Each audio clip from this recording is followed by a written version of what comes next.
السلفية هم من كانوا على مذهب السلف الصالح من الصحابة والتابعين. إن الحمد لله نحمده ونستعينه ونستغفره ونعوذ بالله من شرور أنفسنا ومن سيئات أعمالنا. من يهده الله فلا مضل له ومن يضلل فلا هادي له، وأشهد أن لا إله إلا الله وحده لا شريك له، وأشهد أن محمدا عبده ورسوله. يا أيها الذين آمنوا اتقوا الله حق تقاته ولا تموتن إلا وأنتم مسلمون. يا أيها الناس اتقوا ربكم الذي خلقكم من نفس واحدة وخلق منها زوجها وبث منهما رجالا كثيرا ونساء، واتقوا الله الذي تساءلون به والأرحام إن الله كان عليكم رقيبا. يا أيها الذين آمنوا اتقوا الله وقولوا قولا سديدا يصلح لكم أعمالكم ويغفر لكم ذنوبكم، ومن يطع الله ورسوله فقد فاز فوزا عظيما.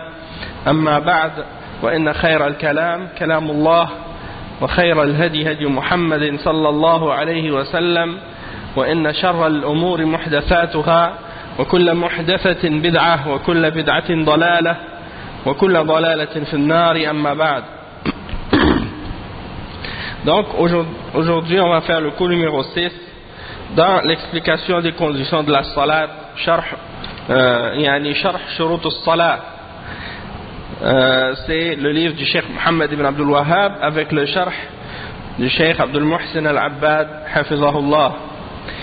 Et on avait expliqué au dernier cours, on a commencé à expliquer la 6e condition qui est Sitr al-Awra. Sitr al-Awra, ça veut dire de couvrir qu'est-ce qui est parmi les différentes formes de qu'est-ce qu'on appelle al-Awra en arabe, c'est-à-dire la nudité ou bien les parties qu'on doit couvrir obligatoirement. Et celui, comme le Cheikh Mohammed ibn Abdul Wahhab, il le dit, ajma'a ahlul ilm ala fasadi salati man salla uryanan wa huwa yaqdir, que les ulama sont tous d'accord sur le fait que si quelqu'un prie nu en montrant sa nudité ou sans couvrir sa aura alors qu'il en a la capacité, que sa prière elle est fasida, elle n'est pas valable, elle n'est pas acceptée. Et le cheikh il a ensuite défini, délimité la aura pour l'homme et pour la femme. Et donc on était rendu à l'explication de cette question-là. Le cheikh il dit wal-ijma'u alladhi dhakarahu al-cheikh. Donc on revient un petit peu sur qu'est-ce qu'on a dit la semaine au dernier cours. wal-ijma'u alladhi dhakarahu al-cheikh hakahu ibn Qudama fi al-Mughni عن ابن عبد البر، وقد جاءت السنة بأن المصلي مع ستر عورته يستر عاتقه في الصلاة. فعن أبي هريرة رضي الله عنه أن النبي صلى الله عليه وسلم قال: لا يصلي أحدكم في الثوب الواحد ليس على عاتقيه منه شيء، أخرجه البخاري ومسلم. Donc le Cheikh Abdul Muhsin al-Abbad il explique que l'ijma' que le Cheikh Mohammed ibn Abdul Wahhab rahimahullah a mentionné, elle a été mentionnée également par l'imam Ibn Qudama al-Maqdisi, Cheikh Ibn Qudama al-Maqdisi, dans son livre, le grand livre de fiqh qu'il a écrit qui s'appelle Al-Mughni, dans le volume 2 à la page 284, selon selon Abu Omar ibn Abdel Barr, un des grands imams parmi les ulama des salaf. Et il a été rapporté dans la sunna que la personne, lorsqu'elle fait la salat, en plus de couvrir sa aura, elle doit également porter quelque chose sur ses épaules lorsqu'elle prie, lorsqu'elle fait la salat. Donc elle couvre sa aura. Pour le minimum de la aura, bien entendu, pour l'homme, c'est bayna as-surrati wal rukbah, entre le nombril et les genoux. Donc ça c'est le minimum. Mais également quand il prie, il doit, comme c'est mentionné dans la sunna, porter quelque chose sur ses épaules. comme c'est rapporté selon Abi Huraira radiyallahu anhu, que le prophète sallallahu alayhi wa sallam a dit: nul d'entre vous ne fait la salat avec un vêtement unique sans qu'il ait sur ses épaules quelque chose de son vêtement, c'est-à-dire il couvre son épaule avec. Et ça c'est rapporté par Al-Bukhari et Muslim. Dans Al-Bukhari c'est le hadith 359 et dans le Sahih de Muslim c'est le hadith 1151. Ensuite le cheikh il dit: wal mar'atu awra li qawlihi sallallahu alayhi wa sallam al mar'atu awra fa idha kharajat istashrafaha ash-shaytan. Donc c'est un hadith comme le cheikh il dit rawahu at-Tirmidhi عن عبد الله بن مسعود وقال هذا حديث حسن صحيح غريب وانظر إرواء الغليل. Donc le cheikh explique que le prophète sallallahu alayhi wa sallam il a dit que la femme elle est awra, la femme au complet elle est awra en entier, c'est-à-dire que la femme de sa tête jusqu'à ses pieds, eh bien elle doit tout couvrir sans exception, qu'il n'y a rien de son corps qui n'est pas dans ce qu'on appelle awra. Tout de son corps fait partie de ce qui est obligé d'être couvert. Naam. La yusalli ahadukum fi thawb. Donc il dit fa idha kharajat istashrafaha ash-shaytan. Et lorsque la femme sort, eh bien le shaytan yani l'embellit ou bien lui fait croire qu'elle est belle, hein, lui fait croire que ça y est, yani elle est belle et que tous les hommes la regardent pour la tenter à faire de faire la fitna et de tenter les hommes. Et comme vous pouvez voir ici dans le texte, le cheikh Mohammed ibn Abdul Wahhab, qu'est-ce qu'il dit? Il dit نعم وحد عورة الرجل من السرة إلى الركبة والأمة كذلك والحرة كلها عورة إلا وجهها والدليل قوله تعالى يا بني آدم خذوا زينتكم عند كل مسجد أي عند كل صلاة. Donc qu'est-ce qu'il dit le cheikh Mohammed ibn Abdul Wahhab? Il dit que la limite de la aura de l'homme c'est entre le nombril jusqu'au genou, et pour l'esclave c'est la même chose, tandis que pour la femme qui est libre, la aura pour elle c'est son corps en entier excepté son visage.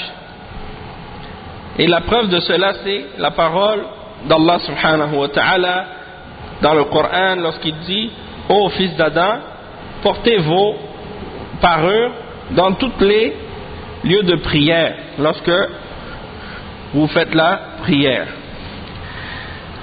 Donc le point que je voulais mentionner ici par rapport à cette question, c'est que on sait que la plupart des ulama en Arabie Saoudite, ils ont la position que la femme en entier doit se couvrir de façon générale, même son visage et ses mains. Et comme vous avez remarqué, le cheikh Mohammed ibn Abdul Wahhab, il a dit que la femme elle est awra excepté son visage. Et ça c'est une chose que beaucoup de gens ont parfois ils sont confus par rapport à cette question-là, parce que le cheikh est en train d'expliquer qu'est-ce qui a rapport avec les règles de la prière. Et dans la plupart des madhahib, quand vous allez regarder dans le chapitre de la salat, il y a toujours un chapitre au sujet de la aura et qu'est-ce qui est obligatoire de couvrir dans la prière. Donc les ulama ils font une distinction, et ça Cheikh l'Islam Ibn Taymiyyah et d'autres ulama aussi l'ont mentionné. Ils font une distinction entre la aura de la femme dans la prière et la aura de la femme à l'extérieur de la prière, c'est-à-dire en dehors de la prière lorsqu'elle est en présence d'hommes étrangers. Et dans la prière même parfois aussi lorsqu'elle prie, lorsqu'elle est isolée et qu'il n'y a pas d'homme qui peut la voir, et lorsqu'elle prie dans un endroit ouvert où il y a des hommes étrangers qui pourraient la voir, ils font une distinction entre ces différentes situations-là. Et ils expliquent donc que là, il y a al-awra fi salat, ou bien plutôt, qu'est-ce qui est la awra qui est obligatoire de couvrir pour pouvoir faire la salat, pour que la salat soit valable, puis la awra en ce qui concerne le regard que les hommes portent, qu'est-ce qui est obligatoire pour elles de couvrir par rapport aux hommes qui pourront la regarder. Et donc ils font une distinction entre ces deux choses-là, et donc on ne peut pas prendre cette parole de Cheikh Mohammed ibn Abdul Wahhab, comme certains le font parfois, pour dire, ah regardez, il dit que c'est pas obligatoire de couvrir le visage, donc pourquoi là-bas les femmes se couvrent le visage? Puisque c'est deux chapitres et deux questions totalement différentes. Donc c'est pour ça que donc le cheikh il mentionne le hadith, le cheikh Abdul Muhsin Al-Abbad, il explique donc que il mentionne le hadith qui dit que la femme tout entière elle est awra. Donc il n'y a rien qui sort de la awra pour la femme excepté s'il y a une preuve pour l'exclure. Et donc il dit, lorsque la femme sort de chez elle, le shaitan vient pour lui faire entendre ou lui faire croire que ça y est, elle est belle, elle attire les hommes, elle plaît aux hommes, pour l'encourager à se dévoiler, pour l'encourager à se montrer.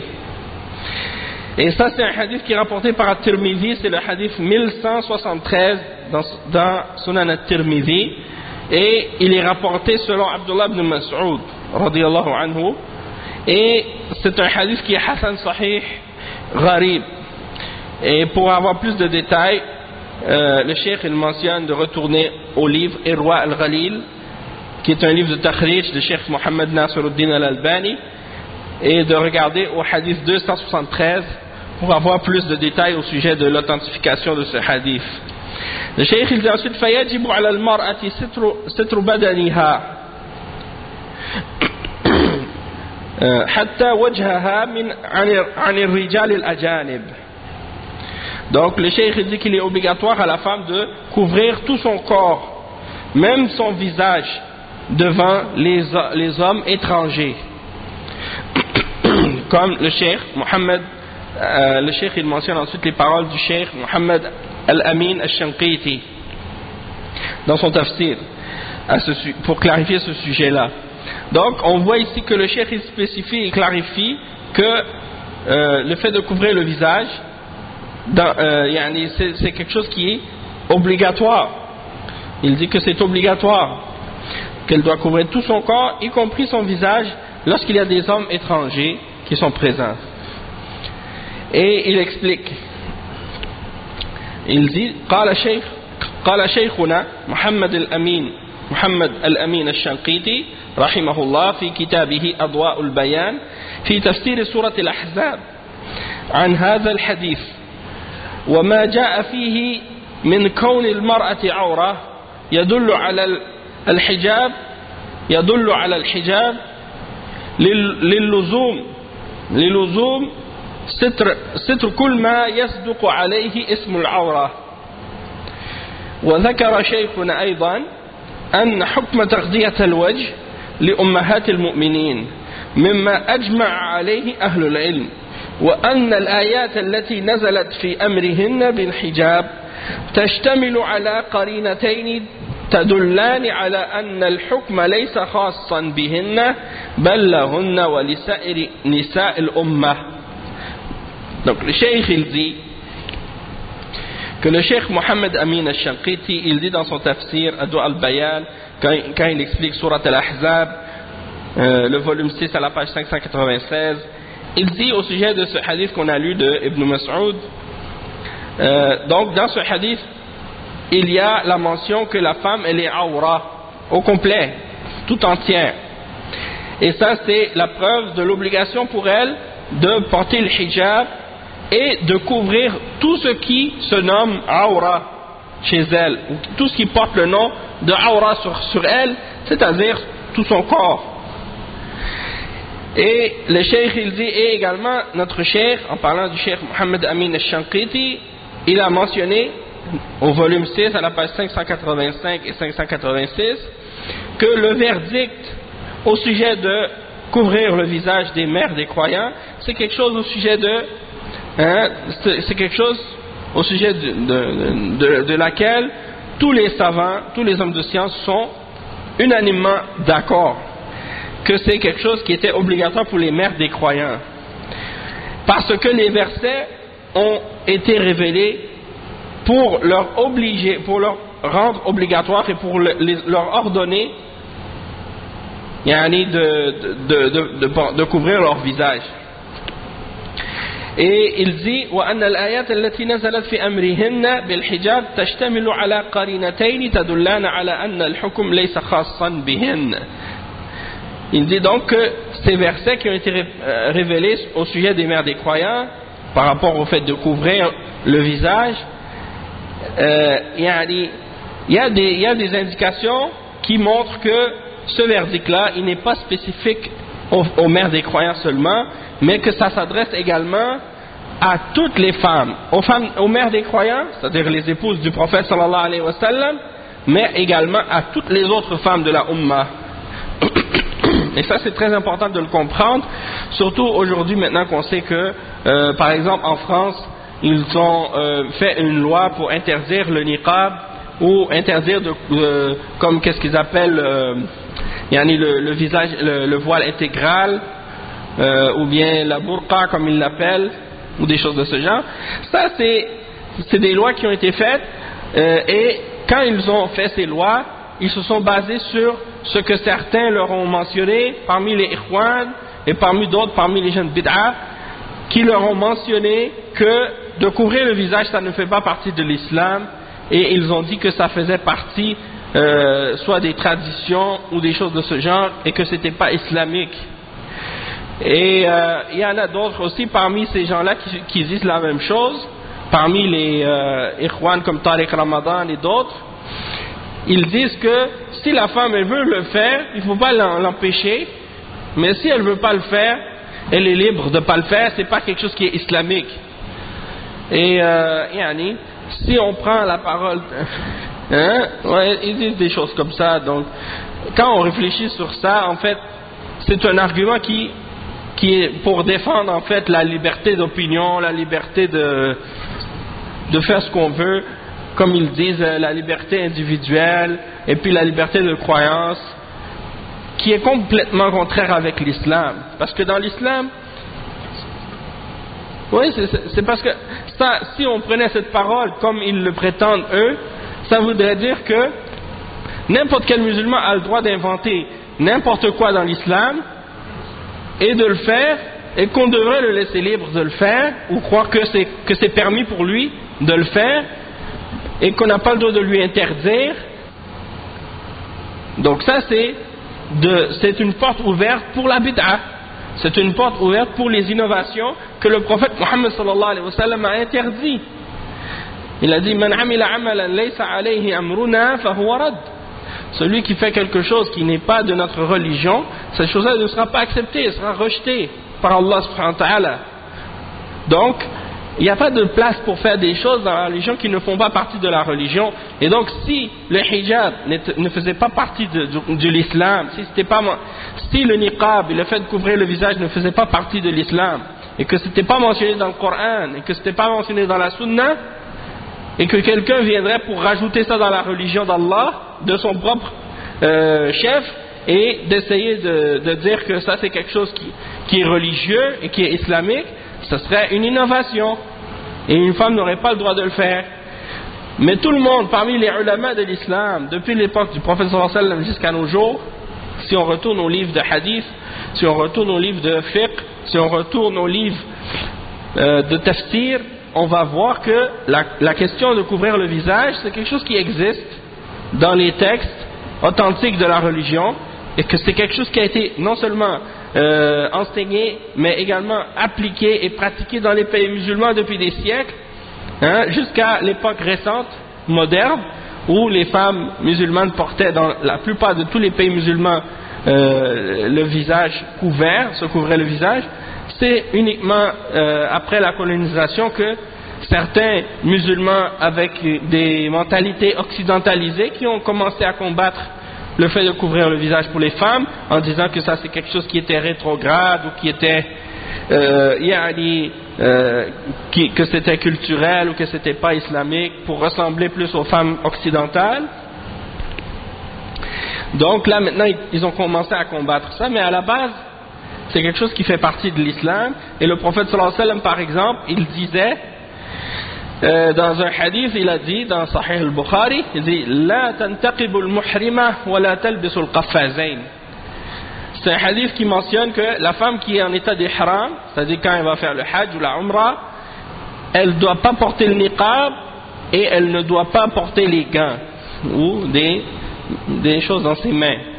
Donc les ulama ont utilisé ce hadith pour prouver comme exemple que le fait de couvrir le visage avec le niqab, c'est quelque chose qui existe dans la sunna, puisque si ça n'existait pas, le prophète sallallahu alayhi wa sallam ne l'aurait pas interdit pour la muhrima, ou la femme en état d'ihram. Et les ulama ont expliqué que le fait que la femme n'ait pas le droit de porter le niqab durant l'ihram, ce n'est pas une interdiction totale de se couvrir le visage, mais c'est seulement une interdiction spécifique au niqab. C'est-à-dire que la femme dans l'état d'ihram, elle n'a pas le droit de porter le niqab, mais si elle est en présence d'hommes étrangers, dans ce cas-là, c'est obligatoire pour elle de couvrir son visage avec autre chose que le niqab, c'est-à-dire soit avec son vêtement, avec sa manche, ou bien avec un autre moyen de ce genre.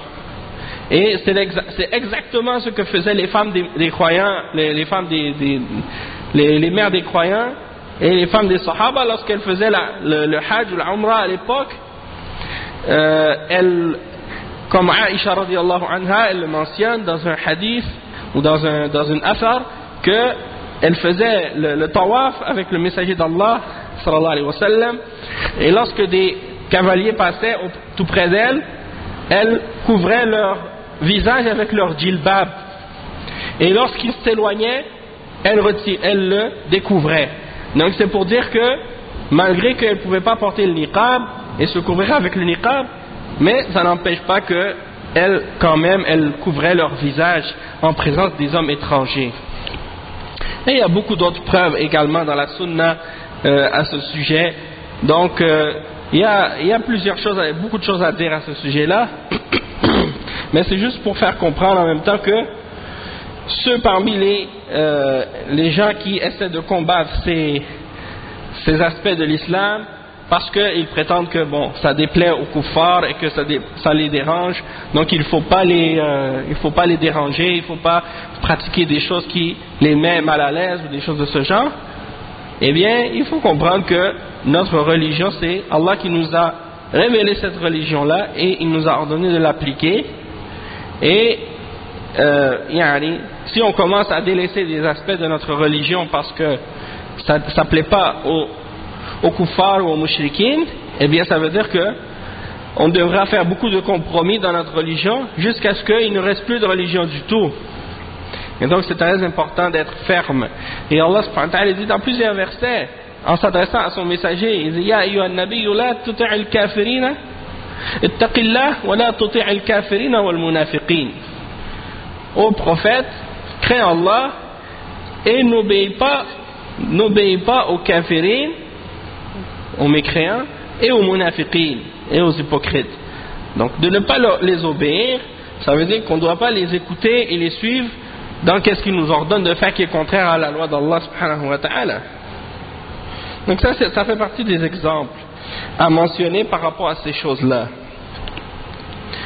Donc ça c'est un point par rapport au fait de couvrir le visage, puisque en ce moment c'est une fitna en France pour les sœurs qui doivent sortir à chaque fois, elles doivent payer des amendes maintenant à cause de ça. Et puis dans d'autres pays européens également, il y a des lois comme ça qui ont été établies pour rendre la religion compliquée. Mais si on prend en considération que cette chose-là, c'est pas une pratique culturelle, c'est pas quelque chose qui a été inventé récemment, mais c'est quelque chose qui a toujours fait partie de l'islam et qui fait partie de l'islam depuis le temps du prophète Muhammad sallallahu alayhi wa sallam, que c'est pas un groupe spécifique qui a inventé ça, dans le sens que ce serait une secte qui l'aurait ordonné, comme certains essaient de prétendre, ou que ce sont les intégristes, ou que ce sont ci ou ça,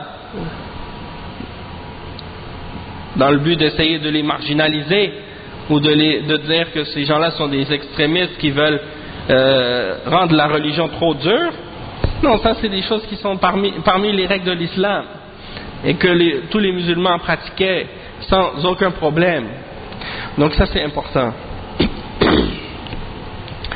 Ensuite le cheikh il dit qu'il commence à expliquer que parmi les preuves qui montrent, parce qu'il y a certains parmi certains savants ont essayé de dire que le fait de couvrir le visage, que c'était spécifique aux mères des croyants. Et certains modernistes à notre époque, ils ont repris cet argument-là pour supporter justement le fait que la femme n'a pas à se couvrir le visage. Hein, ils se sont réjouis de cette opinion. Toutefois, quand on retourne au Coran, on voit clairement que cet ordre-là, il n'est pas spécifique aux mères des croyants. C'est pas juste les femmes du prophète sallallahu alayhi wa sallam qui devaient couvrir leur visage, hein, radiyallahu anhun, mais toutes les femmes. Et la preuve de ça, c'est comme le cheikh il l'explique. Il dit al-oula تعليل الأمر بالحجاب بقوله تعالى ذلكم أطهر. الأولى تعليل الأمر بالحجاب بقوله تعالى ذلكم أطهر لقلوبكم وقلوبهن. ذلك أنه إذا قيل ذلك فيهن مع ما أكرمهن الله به من الطهارة والبعد عن الريبة فإن غيرهن من نساء الأمة اللاتي لم يظفرن بمثل ما ظفرت به أمهات المؤمنين من باب أولى.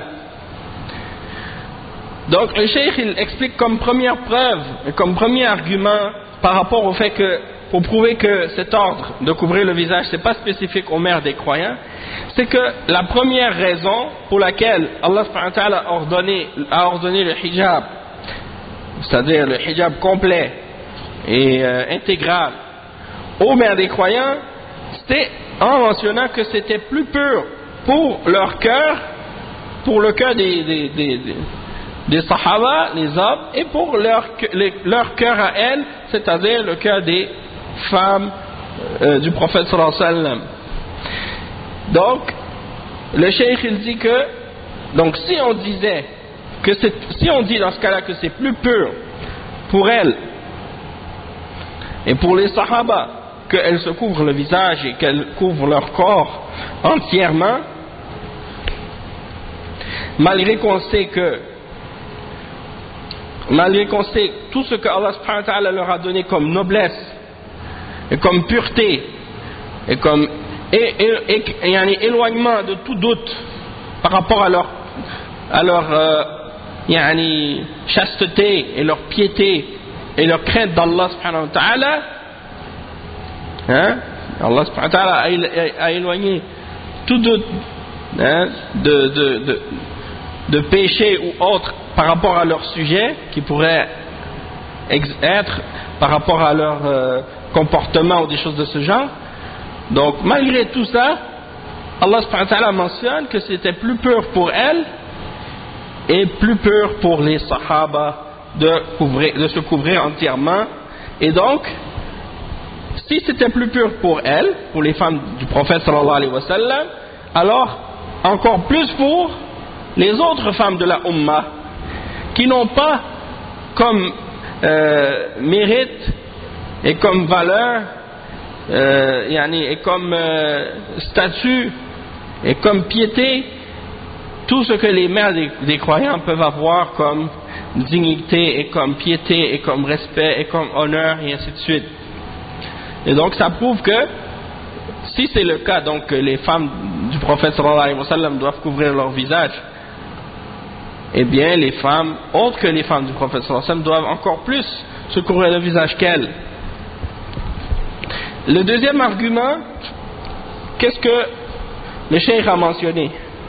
Il dit والثانية في قوله عز وجل يا أيها النبي قل لأزواجك وبناتك ونساء المؤمنين يدنين عليهن من جلابيبهن لأن الأمر بالإدناء عليهن من الجلابيب كما أمر به أمهات المؤمنين فقد أمر به بناته صلى الله عليه وسلم ونساء المؤمنين وهو يدل على أن الحكم ليس خاصا بأمهات المؤمنين بل لهن ولغيرهن. Donc le cheikh explique que, comme deuxième argument, le verset 59 dans Surat Al-Ahzab, Allah subhanahu wa ta'ala dit: ô prophète, dis à tes épouses, à tes filles et aux mères et aux femmes des croyants qu'elles rabattent sur elles leur djilbab, ou le jalabib qui est le pluriel du mot djilbab. Et l'ordre dans ce verset de rabattre le djilbab sur elles, ça c'est pas seulement ordonné aux mères des croyants, les épouses du prophète sallallahu alayhi wa sallam, mais c'est ordonné également à ses filles et aux femmes des croyants. Et donc ça c'est la preuve que le verdict n'est pas spécifique aux mères des croyants, mais que ça s'applique à elles et aux autres femmes également. Et le cheikh dit وأشار بعد ذلك إلى أن لو كان الحكم خاصا بهن على سبيل الفرض فإنهن قدوة حسنة لغيرهن من النساء فقال وإذا عملت بما ذكرنا أن حكم وإذا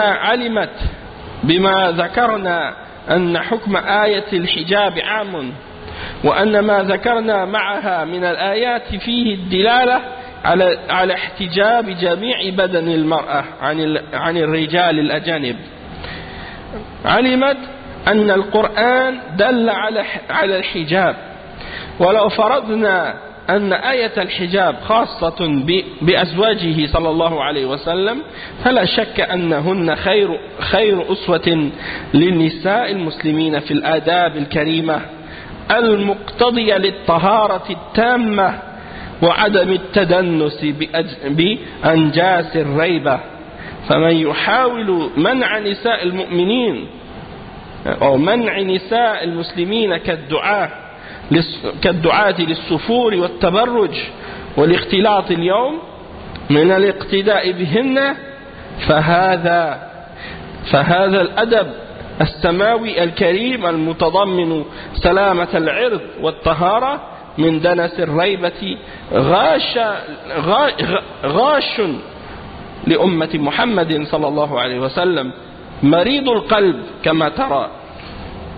Donc le cheikh il explique que, comme on a montré ici, comme le cheikh il a montré, cheikh Mohammed Amin al-Shanqiti, il a montré que même si le verdict était spécifique aux mères des croyants, il dit par la suite que même si le verdict de couvrir le visage était spécifique aux mères des croyants, si on, juste pour argumenter, qu'on se basait sur ce qu'ils disent, que, ok, supposons que c'était juste obligatoire pour les mères des croyants, eh bien, on doit comprendre que de toute façon, les mères des croyants sont un exemple pour le reste des femmes. Et c'est le meilleur modèle pour les femmes. Donc, si c'est vrai que les mères des croyants, on est tous d'accord qu'elles se couvraient le visage, alors, dans ce cas-là, si les femmes veulent être des vraies croyantes et être des meilleurs exemples de qu'est-ce que l'islam nous ordonne de faire, eh bien, le meilleur modèle pour elles serait de suivre les femmes du prophète sallallahu alayhi wa sallam et de les imiter dans le fait de couvrir le visage si elles veulent être parmi les femmes pieuses. Donc c'est ça l'argument en fait que le cheikh mentionne ici, et c'est mentionné dans le volume 6 à la page 592. Le cheikh il dit, et si tu sais ce qu'on a mentionné au sujet du verdict dans le verset du hijab, que c'est quelque chose qui est général, que ça englobe toutes les femmes comme on l'a mentionné, avec les autres versets qu'on a mentionnés qui prouvent ça, que le hijab c'est pour tout le corps, et il faut couvrir le corps de la femme en entier lorsqu'il y a des hommes étrangers, et que tu sais que le Coran indique que le hijab, si on suppose que le hijab était spécifique à ses épouses, c'est-à-dire aux épouses du prophète sallallahu alayhi wa sallam, il n'y a pas de doute dans ce cas-là qu'elles sont le meilleur modèle pour toutes les autres femmes musulmanes dans le bon comportement et les bonnes manières, des manières qui impliquent la pureté totale et l'absence totale de doute ou d'impureté dans les manières et les comportements. Donc celui qui essaie d'empêcher aux femmes musulmanes de suivre l'exemple des mères des croyants, les épouses du prophète sallallahu alayhi wa sallam dans leur comportement, et qui appelle la femme à découvrir leur visage et à se dévoiler et à se mélanger aux hommes aujourd'hui, eh bien, cette personne-là, c'est une personne qui a un cœur malade, comme tu vois, et c'est une personne qui essaie de tromper la umma du prophète Muhammad sallallahu alayhi wa sallam, et qui essaie de l'éloigner des manières qui ont été révélées par Allah subhanahu wa ta'ala, qui sont des manières qui comprennent la pureté et qui comprennent également la protection de l'honneur de chaque personne. Surtout comme on sait aujourd'hui qu'est-ce qui se passe avec qu'est-ce que les koufars parlent beaucoup aujourd'hui de l'honneur, et beaucoup d'entre eux ne savent même pas ce que ça signifie, parce que bien entendu il n'y a plus d'honneur. Et dernièrement il y a eu certains gens qui viennent de l'Afghanistan qui ont commis un crime d'honneur, comme ils appellent le crime d'honneur. Eh bien on sait très bien qu'en islam ça c'est quelque chose qui a été interdit, et un crime c'est un crime, que ce soit fait par honneur ou par autre raison. Un crime c'est un crime. Donc c'est pas la question du crime. Le crime en lui-même il est contraire à l'islam, ça c'est pas un problème. Mais le problème c'est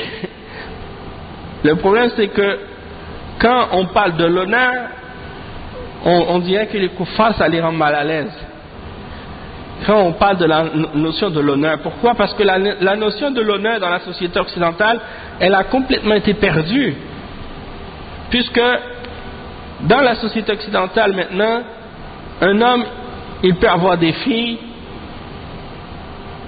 et que du moment qu'elles ont l'âge de 18 ans, ou même avant 18 ans même, si elles décident de faire n'importe quoi, eh bien son père, sa mère n'ont aucun mot à dire sur ces questions-là. Les parents ne peuvent pas rien faire pour empêcher leur fille d'avoir un comportement immoral, ou de faire des choses dégradantes ou qui sont immorales, ou qui sont complètement dégoûtantes. Mais bon, ça c'est un problème qui a rapport avec les mœurs et les questions de morale. Par rapport à l'islam, ces choses-là sont claires. Alhamdulillah, l'islam nous ordonne et nous enseigne tout ce qui est bon, tout ce qui est pur, tout ce qui est meilleur pour la société, et tout ce qui est bien pour la famille et pour la société. Tandis que dans la société occidentale, avec ces valeurs qui sont contraires avec ce que Allah a révélé, eh bien on constate qu'ils se permettent de faire tout ce qui détruit l'honneur, qui détruit même la valeur de qu'est-ce qui représente la dignité humaine. Nasallallahu al-afiyah. Donc qu'est-ce qui est dommage aussi de constater, c'est de voir que beaucoup de femmes musulmanes dans les pays musulmans et dans les pays non musulmans qui commencent à s'éloigner de plus en plus des règles islamiques qui ont rapport avec le hijab, et qui ont rendu le hijab quelque chose quelque chose qui est vraiment formel, dans le sens qu'ils ne font pas attention aux règles et aux conditions du hijab, mais ils font juste s'attarder uniquement à une certaine forme de qu'est-ce qui est connu aujourd'hui comme étant le hijab, qui n'a rien à voir avec la charia d'Allah subhanahu wa ta'ala, comme par exemple le fait de mettre un petit foulard sur la tête ou sur les cheveux, puis de laisser par la suite le reste du corps découvert avec un vêtement que la femme, même devant ses proches dans la maison, parfois elle ne peut même pas porter ça, comme les femmes qui mettent des pantalons pour aller dehors avec un foulard et elles pensent que ça c'est un hijab. Et puis non seulement qu'elles portent un pantalon et un petit pull en haut, et puis elle sort dehors devant les hommes habillée comme ça, et non seulement ça, mais elle va aussi se mettre dans des situations de mixité, dans des endroits où il y a des hommes, et en plus de ça, certaines femmes musulmanes ont complètement abandonné ou mis de côté la timidité et également la réserve et la pudeur que la femme doit avoir par rapport à ses rapports envers les hommes étrangers. Et donc tu les vois par exemple rire avec les hommes kuffars, avec les hommes, même des hommes musulmans qui sont pas réservés,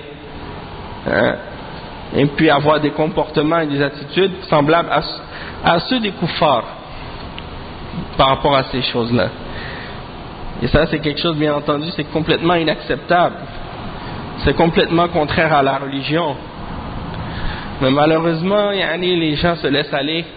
Et tu vois que parfois même certains musulmans ils vont dire par exemple, oui mais on est dans un pays non musulman, il faut donner une bonne image de l'islam aux kuffars, donc si on reste toujours dans les règles de l'islam, eh bien ils vont penser que notre religion elle est dure, elle est sévère, et donc c'est mieux de contredire les règles de l'islam et de faire des choses interdites pour que les kuffars par la suite voient qu'on est comme eux, puis que on n'est pas dur et qu'on est cool, Donc ça c'est une mentalité qui est vraiment contraire à l'islam, contraire aux principes de la religion, de vouloir faire plaisir aux kuffars dans la désobéissance d'Allah subhanahu wa ta'ala. Donc il faut savoir que pour prêcher l'islam et pour donner une bonne image de l'islam, c'est en appliquant l'islam, c'est pas en désobéissant à Allah subhanahu wa ta'ala qu'on donne une bonne image ou un bon comportement de l'islam. Et en particulier en ce qui a rapport avec ces choses-là. Les musulmans doivent revenir aux règles de la charia et aux règles d'Allah subhanahu wa ta'ala, et les femmes musulmanes doivent revenir aux applications et aux pratiques de l'islam. Malheureusement, qu'est-ce qu'on constate, c'est que beaucoup de musulmans, même parmi les imams des mosquées et les responsables des communautés musulmanes, ils se taisent complètement sur cette question du hijab et sur la façon dont les femmes doivent se voiler islamiquement. Ils en parlent presque pas ou jamais. Pourquoi? Parce qu'ils ont peur des médias, parce qu'ils ont peur des kuffars. Ils ont peur des kuffars, ils ont peur des médias, ils ont peur de la pression des coups. Il y en a sur plusieurs niveaux. Donc ça c'est quelque chose qu'ils doivent corriger, arranger, parce que sinon, Allah musta'an, si les choses continuent de la façon dont elles sont maintenant, ça va pas tellement dans une bonne direction. Tout ça pour revenir donc à notre sujet. Le cheikh il dit ensuite, ومن أوضح ما يستدل به من السنة على وجوب تغطية المرأة وجهها عن الرجال الأجانب ما جاء فيها أن النساء يغطين أقدامهن. فعن عبد الله بن عمر رضي الله عنهما قال رسول الله صلى الله عليه وسلم من جر ثوبه خيلاء لم ينظر الله إليه يوم القيامة. قالت سلمة: كيف يصنعن النساء بذيولهن؟ قال: يرخين شبرا. فقالت: إذن تنكشف أقدامهن. فقال: فيرخينه ذراعا ولا يزدن عليه. رواه أهل السنن وغيرهم. وقال الترمذي: هذا حديث حسن صحيح. Donc le cheikh il dit parmi les preuves les plus claires de l'obligation pour la femme dans la sunna de couvrir son visage devant les hommes étrangers, il y a ce qui a été mentionné au sujet du fait que la femme a l'obligation de couvrir ses pieds. Comme c'est mentionné selon Abdullah ibn Umar radiyallahu anhuma, il a dit que le messager d'Allah sallallahu alayhi wa sallam a dit: celui qui laisse traîner ses vêtements par fierté, Allah subhanahu wa ta'ala ne va pas le regarder au jour de la résurrection. Alors Salama radiyallahu anha a dit: alors que doivent faire les femmes avec le bas de leur djilbab ou le bas de leurs vêtements? Le prophète sallallahu alayhi wa sallam, parce que elle demande la question, parce que le prophète sallallahu alayhi wa sallam parle du fait de laisser traîner les vêtements par fierté, parce qu'on sait que c'est interdit pour un homme de laisser ses vêtements dépasser la cheville. Donc il y a un hadith du prophète sallallahu alayhi wa sallam qui a rapport avec le fait de traîner laisser traîner ou de laisser dépasser le vêtement sous la cheville. Le prophète sallallahu alayhi wa sallam a dit: ceux qui dépassent la cheville des vêtements, alors c'est dans le feu. Et ça c'est pour les hommes, hein? Et le mieux c'est si le vêtement arrive à la mi-jambe. Mais sinon, la limite que le vêtement ne doit pas dépasser, c'est la cheville. Donc ça c'est pour les hommes. Et celui qui laisse qui laisse son vêtement dépasser la cheville avec fierté, alors là c'est encore plus pire, c'est un plus grand péché encore. Il y en a qui pensent qu'il y a une opposition entre le fait de laisser traîner le vêtement par terre, entre le fait de laisser le vêtement dépasser la cheville. Ils pensent que c'est seulement interdit si quelqu'un le fait par fierté, alors que le hadith il est spécifique et clair, hein, sur le fait que il ne doit pas dépasser la cheville, et que celui qui laisse son vêtement dépasser la cheville, qu'il le fasse par fierté ou non, c'est dans le feu. Maintenant, s'il le laisse dépasser la cheville, c'est encore plus grave. Avec fierté, c'est encore plus grave comme péché. Mais ça ne veut pas dire que si quelqu'un dit: oh non, moi je ne le fais pas par fierté, donc je peux le laisser dépasser la cheville. Puisque personne ne peut savoir qu'est-ce qu'il y a dans ton cœur. C'est seulement Allah subhanahu wa ta'ala qui sait si tu le fais par fierté ou non. Et le prophète sallallahu alayhi wa sallam ne nous a pas ordonné d'ouvrir les cœurs des gens pour voir qu'est-ce qui est dedans. Donc nous on se base sur qu'est-ce qui est apparent. Et à propos de la narration de Abu Bakr radiyallahu anhu, qui disait qui a demandé au messager d'Allah: et moi, et le messager d'Allah sallallahu alayhi wa sallam a dit: non, toi Abu Bakr tu le fais pas khuyala. Il y en a qui utilisent cette narration là pour essayer de dire que ça c'est la preuve que si tu le fais pas par fierté, donc que ça c'est pas khuyala, donc tu peux laisser dépasser tes vêtements, tu peux laisser tes vêtements dépasser la cheville. Tandis que quand on regarde dans l'explication dans Fath al-Bari, Ibn Hajar il a mentionné que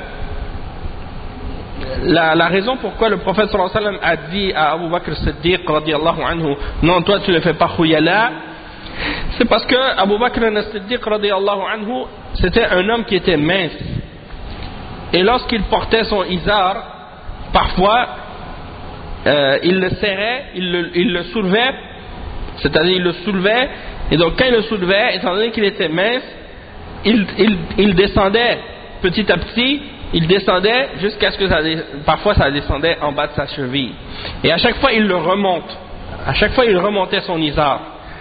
Donc à cause de ça, lorsque le prophète sallallahu alayhi wa sallam a mentionné cette question de ne pas laisser traîner les vêtements par fierté, Abu Bakr as-Siddiq radiyallahu anhu il s'est senti comme il a senti le besoin de demander au messager d'Allah sallallahu alayhi wa sallam au sujet de sa situation, et le prophète sallallahu alayhi wa sallam lui a expliqué: non, toi Abu Bakr, tu ne le fais pas khuyala, parce que ton izar il descend pas de lui-même, c'est-à-dire il descend pas, tu le fais pas volontairement, il descend de lui-même, c'est pas toi qui fais exprès pour que ça descende. Et donc dans ce sens-là il lui a dit: tu ne le fais pas khuyala. Donc il ne faut pas mélanger les choses, il faut pas prendre un hadith puis essayer de suivre sa passion avec.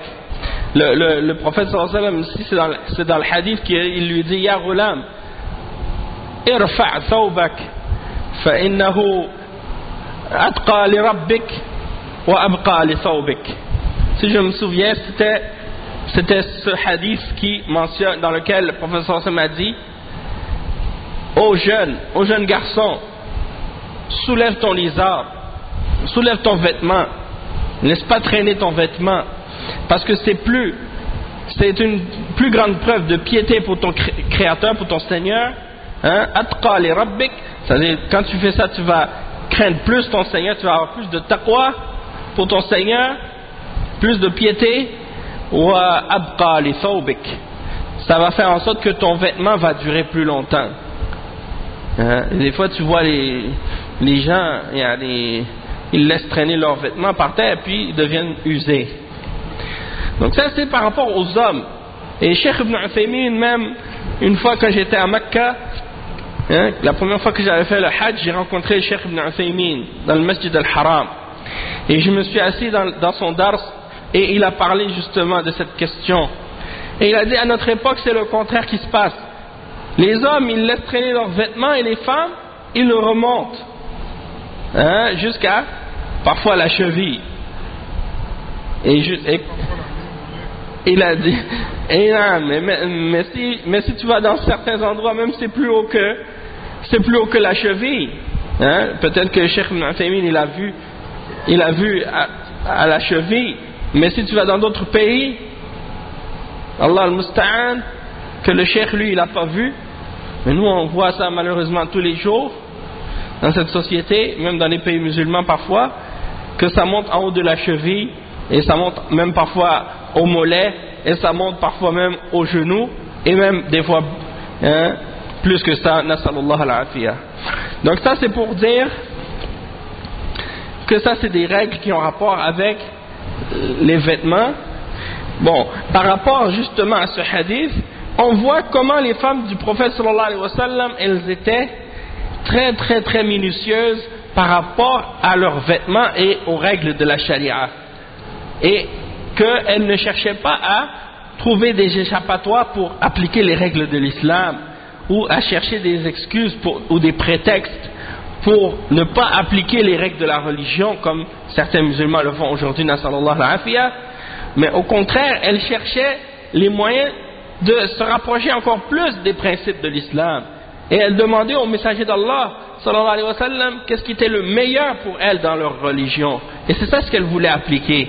Donc on le voit ici par exemple quand Salama, quand elle a entendu ce hadith au sujet du fait que celui qui laisse traîner son vêtement par fierté, Allah ne va pas le regarder au jour de la résurrection, elle a dit que doivent faire les femmes avec le bas de leurs vêtements, parce que les femmes, contrairement aux hommes, elles laissent traîner leurs vêtements par terre, et ça c'est ordonné par Allah subhanahu wa ta'ala et par son messager sallallahu alayhi wa sallam pour les femmes.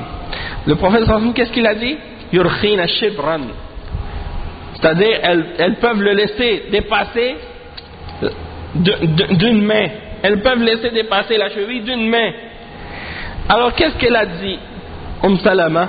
Elle a dit: mais dans ce cas-là on va voir ses pieds. Subhanallah.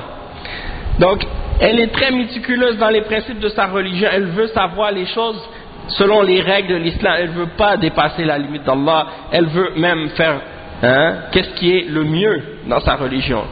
Donc elle dit: dans ce cas-là on va voir ses pieds, ça c'est pas permis. Alors le prophète sallallahu alayhi wa sallam, qu'est-ce qu'il a dit?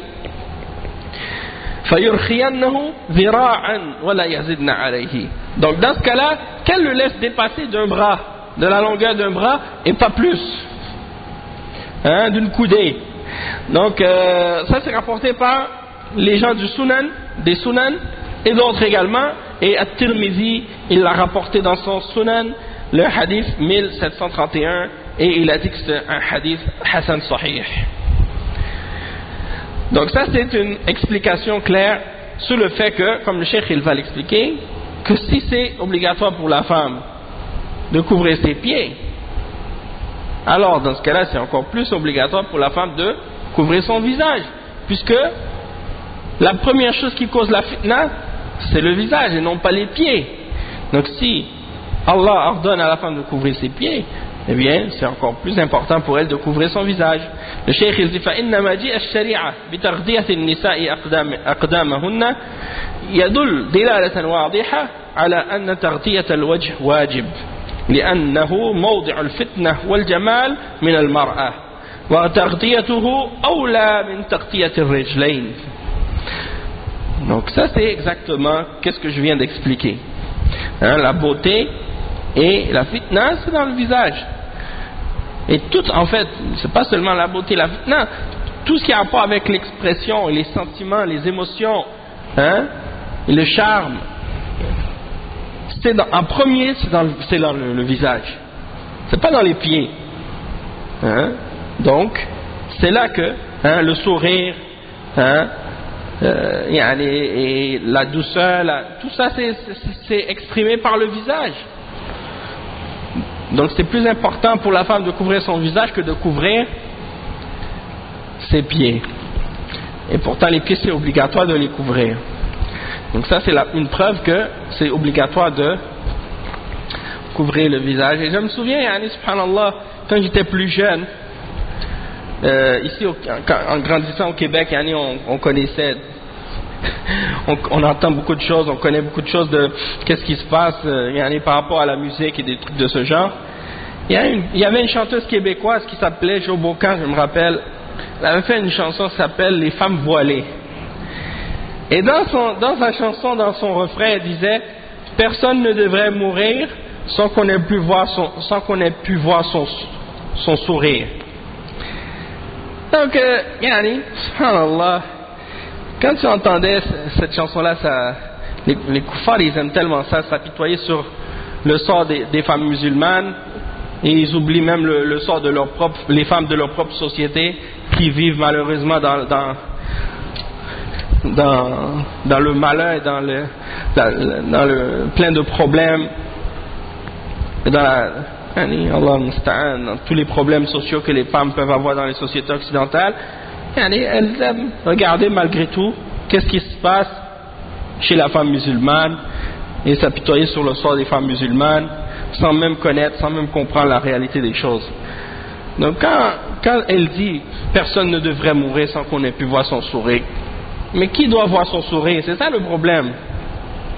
Son mari voit son sourire, son père voit son sourire, ses frères voient son sourire, ses enfants voient son sourire, et ses proches qui sont parmi les proches de sa famille, ils voient son sourire, et ils savent profiter et apprécier de ce sourire dans le respect, dans l'honneur, dans tout ce qui est correct et digne. C'est pas n'importe quel voyou dans la rue qui doit commencer à voir son sourire et apprécier son sourire, commencer à essayer de la draguer ou bien lui faire des avances ou lui sauter sur elle dans la rue. Non, ça, ces gens-là ne peuvent pas respecter la valeur de ce sourire-là. Donc quand tu entends comment les gens parmi les koufars de la société ici jugent les choses par rapport à leur valeur à eux, qui sont tellement superficielles, ils analysent les façons de vivre des musulmans sans même comprendre les choses dans leur profondeur, et puis ils s'imaginent que tout le monde est malheureux sauf eux, alors que eux sont les premiers malheureux, et ils oublient même leur propre malheur à force justement d'essayer de comprendre ou de voir le malheur des autres. Ils oublient leur propre malheur. Donc c'est pas parce que la femme voit son visage devant les hommes dans la rue qu'elle sourit pas quand elle est avec sa famille et qu'elle est malheureuse. Ça veut pas dire ça. Ça c'est l'image que qu'est-ce que vous imaginez et qu'est-ce que vous aimez penser. Quand je dis vous, je parle ici des koufars, bien entendu, parce que c'est ça qu'ils pensent eux. Nasallallahu al-afiyah. Bon, ensuite qu'est-ce qu'il dit le cheikh? Wal mar'atu al-hurra fi as-salat tughatti jami'a badaniha illa wajhaha. وهذا الذي ذكره الشيخ رحمه الله قد عزاه في المغني إلى مذهب الإمام أحمد، وذكر له رواية أخرى وهي جواز كشف الكفين أيضا، وعزاه إلى مالك والشافعي، وعزى إلى أبي حنيفة جواز كشف القدمين مع الوجه واليدين، وإذا كان عند المرأة رجال أجانب وهي تصلي فإنها تغطي وجهها. قال في المغني قال ابن عبد البر قد أجمعوا على أن على المرأة أن تكشف وجهها في الصلاة والإحرام. Le cheikh il explique que la femme libre, donc elle doit dans la prière elle doit couvrir tout son corps excepté son visage. Donc ça c'est quelque chose qui a été rapporté par l'imam Ibn Qudama dans Al-Mughni, le volume 2 à la page 326, et ça a été attribué à la position de l'imam Ahmad, et c'était une narration de sa part. Et il y a une autre narration aussi qui mentionne aussi qu'elle doit aussi montrer ses deux mains, et cette parole elle a été également attribuée à l'imam Malik et à l'imam Shafi'i, et il y a également une parole qui est attribuée à l'imam Abu Hanifa. Donc ça c'est pour expliquer les positions des 4 madhahib sur la question, que Abu Hanifa dit que c'est permis pour elle également de montrer ses 2 pieds, son visage et ses 2 mains lorsqu'elle fait la prière. Donc ça c'est la position des 4 madhahib au sujet de qu'est-ce que la femme doit couvrir durant la salat lorsqu'elle est isolée du regard des hommes. Toutefois, le cheikh il spécifie par la suite, il dit, et lorsque la femme est en train de faire sa prière en présence d'hommes étrangers et qu'elle prie, dans ce cas-là, elle couvre son visage. Dans ce cas-là, elle couvre son visage, et ça c'est rapporté également dans Al-Mughni, le volume 2 à la page 331, et Ibn Abdel Bar, il dit, et les savants sont tous unanimes sur le fait que la femme doit dévoiler son visage dans la salat et lorsqu'elle fait l'ihram. Elle doit dévoiler son visage lorsqu'elle fait la salat et elle fait l'ihram. Ça c'est lorsqu'il n'y a pas d'hommes étrangers qui est dans les entourages. Toutefois, s'il y en a des hommes étrangers, dans ce cas-là, elle doit couvrir son visage. Le cheikh il dit والاقتصار على كشف الوجه في الصلاة هو الذي أجمع عليه العلماء وهو الأولى والأحوط. Donc le fait de se limiter à dévoiler le visage durant la salat, ça c'est ce qui est c'est le consensus des ulama, c'est la chose sur laquelle tous les savants sont d'accord, et c'est ce qui est le mieux et c'est ce qui est le plus sûr. وأما الأمة فإنها إذا صلت مكشوفة الرأس فإن صلاتها صحيحة في قول عامة أهل العلم إلا الحسن كما حكاه في المغني. وفي كشف غير الرأس خلاف بين أهل العلم، والأولى للأمة أن تكون كالحرة في الاحتشام والستر في جميع أحوالها في الصلاة وغيرها. En ce qui concerne la femme esclave, alors lorsqu'elle prie, si elle prie la tête dénudée, sa prière elle est valable selon la majorité des hommes de science, selon la position des hommes de science en général, excepté Al-Hassan al-Basri, comme ça a été mentionné dans Al-Mughni, volume 2, page 331. Et au sujet du fait que la femme esclave prie avec autre que sa tête dénudée, c'est-à-dire qu'elle découvre plus que sa tête, il y a une divergence entre les hommes de science à ce sujet-là, c'est-à-dire est-ce que sa prière sera valable ou non. Et qu'est-ce qui est le plus correct, c'est que la femme esclave est comme la femme libre sur le plan de la pudeur et de la chasteté et du fait qu'elle doit couvrir son corps en entier dans la salat et en dehors de la salat également. Puisque la fitna qui est présente chez l'esclave, c'est la même que la fitna chez la femme qui n'est pas esclave. Même si en général, comme Ibn Qayyim il expliquait dans un de ses livres, il disait, en général, la femme esclave, elle est moins attirante que la femme libre. Toutefois, ça c'est pour les esclaves qui sont prises pour les entretiens et les travaux ménagers et les choses de ce genre, tandis que la femme esclave qui est prise pour par rapport au plaisir et aux choses de ce genre-là, par exemple les esclaves que les gens vont prendre par rapport au fait qu'elles sont les femmes les concubines et des choses de ce genre, celles-là, en général, elles sont une fitna aussi grande que les femmes libres, donc elles doivent, elles aussi, couvrir tout leur corps et ainsi de suite. Donc ça, c'est ce qui a rapport avec donc la condition numéro 6. On a un peu débordé sur d'autres sujets pendant cette explication-là, mais parce que certains points c'est nécessaire parfois de les clarifier, mais on reviendra sur la condition numéro 7, Inch'Allah, et la condition numéro 8 au prochain cours, et la condition numéro 9 qui sont les 3 dernières conditions mentionnées par rapport à la salat. Ça c'est avant de rentrer dans les piliers de la salat, Inch'Allah, dans le cours suivant. Donc on va s'arrêter ici, pas aujourd'hui, Inch'Allah. Subhanakallahumma wa bihamdik, ashhadu an la ilaha illa ant, astaghfiruka wa atubu ilayk. Barakallahu fikum wa jazakum Allahu khairan. Wassalamu alaykum wa rahmatullahi wa barakatuh.